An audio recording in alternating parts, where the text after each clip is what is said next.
What is going on, everyone? It's GeneralTarheel bringing you the APA Wi-Fi Season 2, a Week 4 battle versus Coach BandedCaterpie, or Corey, and the Buffalo Buzzwoles. Now, as for Week 4, we came in on a win against Coach Miticus for Week 3 against the Boston Buzzwoles. Got a nice 3-0, which wasn't bad. We had Entei come in clutch and pick up 3 kills in the end, which was very nice. And as for Corey, he's doing 2-1 as of right now. He recently just lost to the Maryland Terrapins, or Kelly, and hoping to keep him on that losing streak and keep us on the winning streak. I mean, it's not a streak, losing streak, it was just one, but whatever. I just want to keep winning at this point. But Corey's roster is pretty fat and pretty annoying. Let me go over it real quick. First, he has Mega Lopunny, Tangrowth, Zapdos, Kyurem, Heatran, Slowking, Kamala, Piloswine, Meloetta, Spiritomb, and Chinchino. Looking at it, he's only stealth rockers are Heatran and the Piloswine. His only hazard removal is Defog, Zapdos, and Spin Kamala. And it's just so bulky, his team. Like, it's pretty slow besides the Mega Lopunny, and the Chinchino's a decent base 115 speed, I believe. But other than that, his team is very slow. And then pretty bulky. I mean, Kyurem's still at base 95 and stuff like that, but it's slow in my opinion. As to break down the team, I kind of wanted to basically just get a lot of momentum versus him as I bring just about majority of my games, but definitely wanted to keep it on for here because he does have Regenerator, so that's kind of annoying between Slowking and Tangrowth, so like U-turn pivots and stuff like that don't help too much versus them, so I actually want to be able to knock them out, but then just weaken the rest of the team. So first off, we had Rabombe making a return after its nice game versus Coach Point Blank in Week 2. We have Choice Specs with max speed, not max speed, but enough speed, Timid, with special attack. I have U-turn, Moonblast, Hidden Power Ground, and Bug Buzz. U-turn for momentum purposes.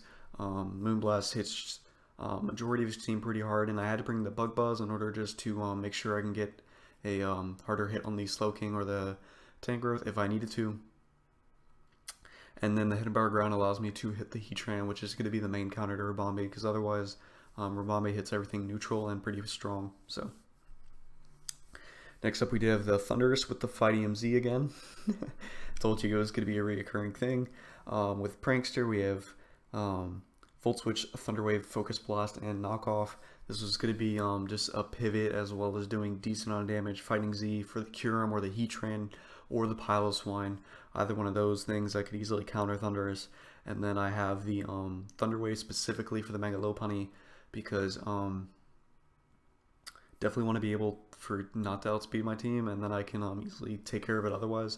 Otherwise, I'm just about sacking them on if I lose my Lodic or if my Mega Scizor isn't healthy. So next up, we have Entei with the Choice Band, Extreme Speed, Bulldoze, Sacred Fire, and Toxic. This did a decent amount versus team, not gonna lie. Basically, the main counters were going to be Heatran stops me from spamming Sacred Fire, and the Slowking takes it decently well. Other than that, Piloswine can take a hit because of thick fat, but Piloswine didn't really have that amazing of a matchup, so I wasn't really expecting it. I wasn't expecting Slowking, but I'll get over his team and like later. So I did have the Toxic in order to get that on the Piloswine as well as the Slowking. Was considering Iron Head, but I wanted to cover that Slowking just in case it came. And then I brought Bulldoze for the Heatran just so I can get that for sure KO on it. Extreme Speed priority just because Mega Lopunny might be a pain. And of course Sacred Fire just to hit the hardest. And then we have Gliscor. We have a Spadef bulky Gliscor with Toxic Orb, Poison Heal, Stealth Rock, Toxic, U-turn, Roost. Very basic. And yes, I do not have Earthquake in order to hit the Heatran or even get damage on Lopunny if I needed. One, Lopunny would knock me out with an Ice Punch. Two, Heatran was just always scared of the Earthquake. It should always switch out. So I just felt like it wasn't too needed. And I really wanted to focus on momentum this game. So because Corey's a pretty good battler. And I want to make sure I always had it in my favor if I could. And then next up is Milotic, a very defensive Milotic with Flame Orb. This was in order to take on the Mega Lopunny as best as I could because it is a very scary threat. And can also take on the Chinchino if it needs to. But Recover, Toxic, Ice Beam, and Scald. Once again, just to be a major wall to the Lopunny if needed. Ice Beam just allows me to hit his either Tangrowth or Zapdos on switching. and just things like that. And then lastly, we have Mega Scizor. This is mainly defensive bulk with some SPDF, Bullet Punch, U-Turn, Roost, and Defog. Another basic set. It's just another counter to Mega Lopunny, as well as it can check Kyurem, Slowking, Tangrowth. You can even it can't really check Zapdos just because it will probably be carrying the E-Wave, but just in case it is. And I wanted to make sure I can get rid of hazards because U-Turn momentum on my team. One, I want to make sure I don't have hazards up, and two, a third of my team is weak to rocks, and then the rest are neutral, so that's kind of annoying. And as for his team, Corey brought the same team he brought versus Kelly last week, and I didn't realize this at first, like not at all through the battle. I was like still surprised and stuff when he told me this at the end, but it kind of upsets me, so just afterwards, we already know the sets and whatnot. But starting off the battle, I just want to lead Ribombee. It can basically claim a life except for Zapdos to start off the game. And I'm sorry about the volume. The recording for this did not have that high of volume, which was just a mistake, but it's okay. And then we have the Chinchino here versus the Ribombee lead. I did just want to go for a U-turn. Moonblast only had a chance of killing. I didn't really want to lose Ribombee, and I do have a switch into this thing with Mega Scizor. Or the Milotic, but I did just go into Scizor here. If he was Choice Pen Rock Blast, it wouldn't do too much, but he opts to go for the Tail Slap, so this is going to do like absolutely nothing. And I do see his Choice Pan though from this damage, which is very helpful after his long 5 hits finally go. And then I'm just going to Mega Evolve and simply click U-turn, I believe, with my Scizor. As he goes into his Zapdos.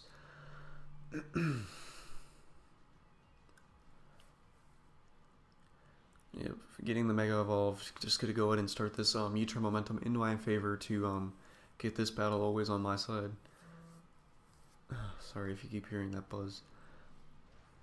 As we get off the U-turn, it shows he's a decently bulky Zapdos, nothing too much, but he does show he has Rocky Helmet as well, so he's definitely a defensive Zapdos. As we go into Zeus, because I feel like that can take on the Zapdos decently well since it is only defensively bulky. I was hoping I was going to threaten him out with this Volt Switch, but he does opt just to stay in. I have to go into Ribombee here because it can live any hit. And you shouldn't be going for a Heat Wave anyways. And it can knock him out with a Specs Moonblast from this range. As he opts to go for the Toxic, as he wants to get off just overall damage. Ribombee is going to get a little bit of toxic damage, but it's fine because now Ribombee is just going to click Moonblast here, and we are going to be doing just enough damage to KO this Zapdos, as we did find out it was a defensive variant, not any SPDF variant. So there's one kill for Ribombee already for this game. As he goes into Heatran, I'm forced to switch out, of course, because I am Specs. Ideally, I wish I could have been Expert Bell here because that would have done a lot better. I don't think it killed Heatran nonetheless, but Heatran is free to get up Stealth Rocks here, and that just becomes annoying. But Milotic's a free switch in, and I get my free Flame Orb, which is very nice. Now, I want to switch here because Heatran is one of his Z users. I want to scout for the Bloom Doom, and I'm going to switch into Thundurus because, I mean, even though I take rocks, I take the Bloom Doom easily, and then I can get a Fight Z off and hopefully just kill this Heatran if he's not expecting it. So. But he opts to withdraw his Heatran, and he will go into a Slowking, which is not bad. I'm just going to stay in here, and I'm going to click Knock Off, hoping for a switch, but he does opt to stay in, because he does show to be a Soul Vest, so he would have lived a Electric type move, as he goes for the Dragon Tail, getting damage off and switching out into my Gliscor, which is totally fine, because I do have U-turn on this Gliscor. And we take the Stealth Rock damage, which is starting to get really annoying. I need to try and get my Mega Scizor in to get off Defog, but that's going to be really hard. So I'll have to go for the U-turn here. Getting off a lot of damage, putting him in red, which is very nice. As I just want to go into Milotic because it walls anything this wants to do. It's basically a free Toxic because I believe Heatran doesn't have Bloom Doom at this point. So he goes for the Ice Beam. It's going to do absolutely nothing. Even though burn will take down my health, I feel like I don't need to recover yet because I can still come in and take a decent hit from Mega Lopunny. Actually, after rocks, I wouldn't have, so this was kind of a mistake now that I think about it. But he opts to go Heatran on my Toxic, and this is where I was like, oh, but you don't have Bloom Dome, so it's totally fine. But if he goes hard Heatran on my Lodic, he's got Bloom Dome. So I go for Scald, and like he stays in, I'm like, dang, he does have Bloom Dome. He just knew I was gonna scout for it. So yep, here comes the Bloom Doom, and this thing's just gonna obliterate my Lodic. Like it turns into a nice, beautiful landscape. Looks like it was painted by my boy Bob Ross, and then you know, my Lodic just gets nuked. Like my Lodic got nicknamed a Hiroshima after this. Like look at this, it's all nice and beautiful with the petals. My Lodic looks so beautiful, and then it's gone. Like it's not there anymore. The flowers ate it up. It was all over. So my Lodic gets taken out by Bloom Doom. Very unfortunate. I lose a Mega Lopunny answer, so I have to make sure I keep my Megasis healthy. We're going to go into Gliscor here, and I know for sure he's going to switch, so I'm just going to click U-turn here. As he goes into the Chinchino, and getting off this U-turn and such does ensure that I can go over Bombay and just pick up a kill here. Unfortunately, I was really close to bringing Modest for Bombay, but I opted the Timid just outspeed this Chinchino, which was good, because he did bring it. But if I was Modest, Hidden Power Ground would have killed here, and that would have threatened out the Heatran and everything, so that would have been better. But, whatever. Rabambe is just going to get off a Moonblast here, as the, Chinchino does go down, Rabambe picking up the second kill, and then, Rabambe's going to take a little bit more poison damage, but it's still putting in work. And I can still have it come back in if I want to switch out, which I'm going to versus Heatran, because he has rocks up, and we know he has Solar Beam, so he's got to have probably like Lava Bloom or something like that. I'm going to go into Gliscor. Gliscor can eat any hit still from this point of range where it's at, even after Stealth Rocks. Because I did scout the damage on the Heatran, even though Bloom Doom still did a massive amount versus my Lodic either way. We take it up, we take the Poison Heal, and then I'm simply just going to click a Roost here, because he might be hoping that I'm going to get up my own Stealth Rocks here, and then he can kill Gliscor. But that's not the case, as that did happen as I go for Roost. He stays in, and he does go for the Lava Plume. Now ideally, I should have clicked Stealth Rocks here, but I still wanted the momentum in my favor. So after we get the Poison Heal, Gliscor's only at half, but it still lives a Lava Plume after switching on Stealth Rocks. So I just wanted to go for the U-turn here, as he goes into the Kyurem. So once again, getting that more momentum, which is very nice. And I'm just going to go into Thundurus here, and I don't know if this was my best play. I should have just went Rabambe in all honesty, but because this Thundurus just screams out, hey, I have Fighting Z. So I really should have known he was going to switch out here as well, since he did play well with the Bloom Doom Z and everything. So he goes into the Slowking, as I do just go ahead and prematurely go for this Fighting Z, you know, hit the whip, and then it's just going to go all out pummeling, and this Slowking's just going to eat it up. Like, it's just that simple. I mean, it's going to do a decent amount of damage, but he's just going to eat it up.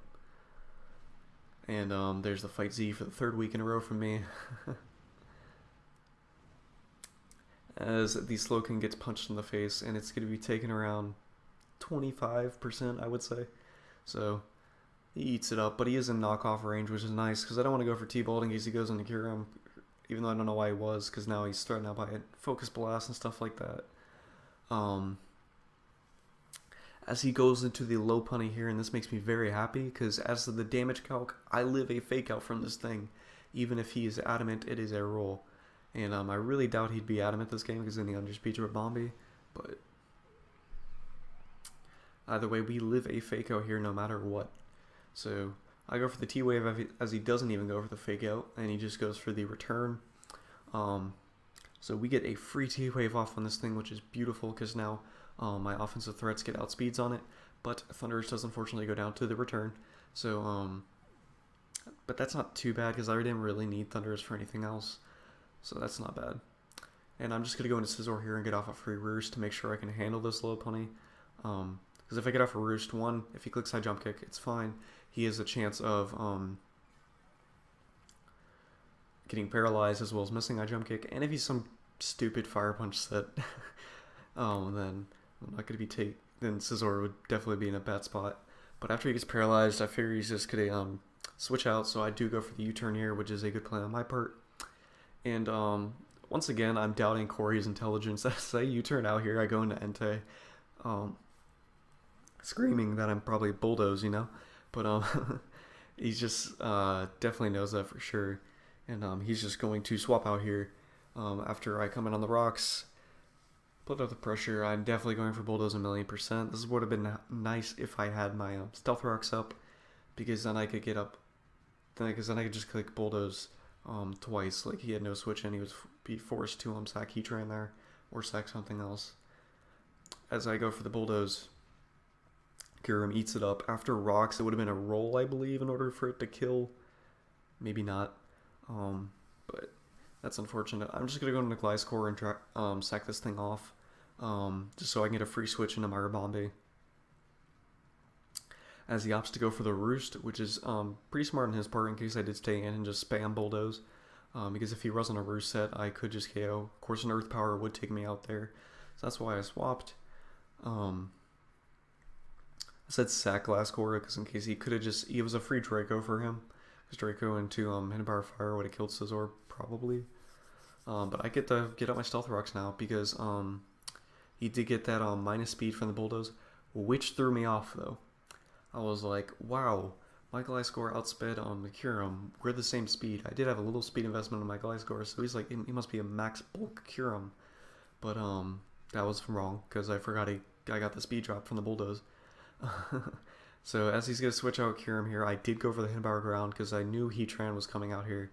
If he didn't, it was a smart play on his part, because it was really safe for him just to sack Kyurem and then, you know, be this set or whatever. But it was really just a 50-50 that I opted to take because I never showed it yet, which is good on my part. And then now that the Heatran is gone, my Entei gets to just spam Sacred Fire, which is very nice. And as he goes into the Lopunny here, he's not even going to click Fake Out once again. I just go for the Hidden Power just to get off the damage. Don't need Rabombe, dies to rocks, and everything like that anymore. As he opts to go for the Drain Punch, and that will take out Rabombe. He gets a little bit health back, but it's nothing too much. So once again, Rabombe picks up another 3 kills, which is very nice. Actually leading my team in kills at this point in the season, which is kind of ridiculous since it is a tier 5. And now we go into Entei. And Entei should just be able to clean up here. I will not be able to KO the Kyurem, but all I need is more Sacred Fire damage, so it's fine. And as I go for the Sacred Fire, we do land and we do take out this Lopunny, which is very nice. And as he goes into the Kyurem here, it will be taking Stealth Rocks, and then it will not like a Sacred Fire. Basically, if he goes, I just need to spam Sacred Fire because I thought I was going to be, you know, faster than him. He does get use Roost. His best play is, well, if he did properly make this a Kyurem for my team, it would have been Roost, Draco, Ice Beam, and Hidden Power Fire. So he definitely needed to get a Roost off to hope that I was going to miss Sacred Fire. That way he could eat 1 Bullet Punch and get off a Hidden Power Fire on my Mega Scizor. But unfortunate for him, I do land the Sacred Fire, and I'm just going to keep clicking it because I just want to make sure I can just click Bullet Punch with Mega Sizz, because he would only be doing around 60% to this Kyurem. But Entei does pick up the second kill on the Mega Lopunny and then into the Kyurem to clean up the game once again, 2 weeks in a row for Entei, which is pretty nice. So Entei's got 5 kills now, and Rabombe's got 6, which is pretty looking pretty nice in my opinion. So we are rocking the 4-0. Want to continue it.